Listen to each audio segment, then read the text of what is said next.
د رسنیو د پیاوړتیا او ملاتړ په موخه د خبريالانو او رسنیو د ټولنو د فدراسیون له لوري په جوړه شوې غونډه کې د اطلاعات او فرهنګ وزارت مسؤلینو او د یو شمېر رسنیو استازو او د خبريالانو د ټولنو مسؤلینو په هغه حل لارو خبرې وکړي چې لا مخې به د رسنیو اقتصادي وضعیت پیاوړی شي او د خبريالانو شته ستونزې به ورسره حل شي. تیر 2022 کال د رسنیو په وړاندې په هر ډګر کې موږ مثبت لاسته راوړنې درلودلې. هغه که امنیتي برخه ده، که اطلاعاتو ته د لاسرسي برخه ده، او که نور د همغږۍ او هماهنګۍ برخې دي.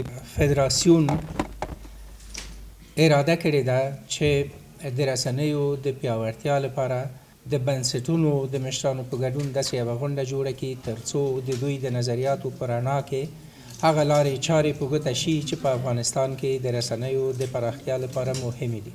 په دغه مراسمو کې د مینا حبیب په نوم یو افغان خبريالې ته د زړورې خبريالې جایزه هم ورکړل شوه چې اوس مهال په هیواد کې د خپل دندې ته په ښه توګه دوام ورکړی. وجود از اینکه برای ما زمینه رفتن مساعد بود، اما من خوش هستم که امروز در وطن خود هستم و زمینه کار برای مساعد است، کار میکنم. یو شمېر خبريالانو له نړیوالې ټولنې او د رسنیو د ملاتړ له بنسټونو غوښتنه کوله چې د خبريالانو اقتصادي ستونزو ته د ځانګړې پاملرنه وکړي. همونطور که در 20 سال گذشته آزادی بیان رسانه‌ها را حمایت میکرد، حالا هم باید به خاطر بهبود وضعیت خبرنگارا باید اینا سرمایه گذاری کنند. که حضور خانم‌ها کمرنگ شده و این باید مجددا یا دوباره باید قسم کار صورت بگیره که اونا دوباره حضور بیابند در رسانه و همچنین همین نهادهایی که برای خانم‌ها بسته شده که کار نکنند و این دوباره فعال شود. خبرنگاران همکاری کنند، در کنارشان ایستادگی کنند و تمام نهادهایی که حامی خبرنگاران هستند